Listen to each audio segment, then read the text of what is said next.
मोठी बातमी आहे, ब्रेकिंग न्यूज आहे. कारण लोकसभेचे विरोधी पक्षनेते राहुल गांधी हे आज परभणीच्या दौऱ्यावर येत आहे.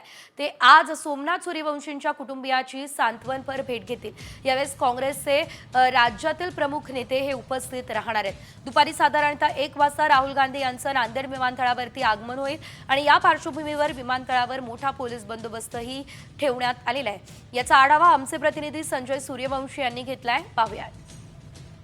काँग्रेसचे नेते खासदार राहुल गांधी आज नांदेड आणि परभणी जिल्ह्याच्या दौऱ्यावर आहेत. आपण सध्या आहोत नांदेड विमानतळाबाहेर. आपण पाहू शकतो की त्यांच्या दौऱ्याच्या पार्श्वभूमीवर नांदेड विमानतळाच्या बाहेर मोठा पोलीस बंदोबस्त लावण्यात आलेला आहे. राहुल गांधी यांचं दुपारी 1 वाजता नांदेड विमानतळावर विशेष विमानाने आगमन होणार आहे आणि याच विमानतळावरून ते बाय रोड परभणीकडे रवाना होणार आहेत. एकंदरीत पाहिलं तर राहुल गांधी यांच्यासोबत इतर काँग्रेसचे मोठे नेते देखील त्यांच्यासोबत असणार आहेत.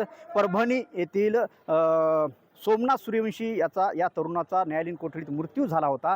त्या मृत्यूच्या नंतर अनेक नेते त्यांच्या कुटुंबियाशी भेट घेण्यासाठी परभणी येथे जात आहेत. राहुल गांधी देखील आज सोमनाथ सूर्यवंशी या तरुणाच्या कुटुंबियाची भेट घेऊन त्या कुटुंबियाचं सांत्वन करणार आहेत. दुपारी 1 वाजता राहुल गांधी नांदेड विमानतळावर येतील आणि विमानतळावरून ते बाय रोड परभणीकडे रवाना होतील.